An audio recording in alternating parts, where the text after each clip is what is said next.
আল্লাহু আকবার, বাংলাদেশ জিন্দাবাদ। খেলাফত মজলিস কর্তৃক আয়োজিত মনোহরগঞ্জ উপজেলা শাখার উদ্যোগে আজকের এই স্বাধীনতার মিছিলে সকলকে আন্তরিকভাবে শুভেচ্ছা এবং স্বাগত জানানো যাচ্ছে। এই পর্যায়ে মিছিলের দ্বিতীয় অধিবেশনে সর্বপ্রথম স্বাগত বক্তব্য রাখবেন ভাই মোহাম্মদ ইয়াহিয়া।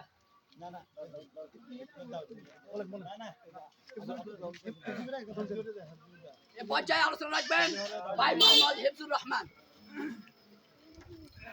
নাহমাদুহু ওয়া নুসাল্লি আলা রাসূলিল কারীম, আম্মা বাদ। প্রিয় ছাত্র ভাইরা, আমরা দীর্ঘ 17 বছর রক্ত দিতে দিতে দিতে দিতে যখন রাজপথ রঞ্জিত হয়েছে, এমন সময় আল্লাহ তাআলার পক্ষ থেকে এমন একটি বাহিনী আল্লাহ তাআলা পাঠিয়েছে, যে বাহিনীর দ্বারা ছাত্র এবং জনতার একত্রবদ্ধভাবে এই খুনি হাসিনা বাংলাদেশ ছেড়ে ইন্ডিয়া যেতে বাধ্য হয়েছে। ঠিক কি না?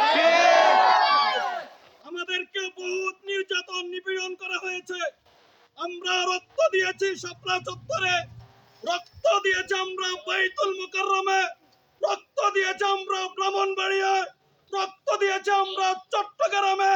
এইভাবে রক্তের পর রক্ত খুনি হাসিনা আমাদের রক্ত খেতে খেতে আজকে তার রক্ত খাওয়ার জন্য বাংলাদেশের জনগণ প্রস্তুত হয়ে আছে।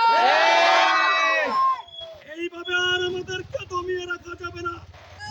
বাংলাদেশ খেলাফত মজলিস, ছাত্র মজলিস সকলে ঐক্যবদ্ধভাবে আমরা ইসলামী কাজ চালিয়ে যেতে হবে ইনশাআল্লাহ।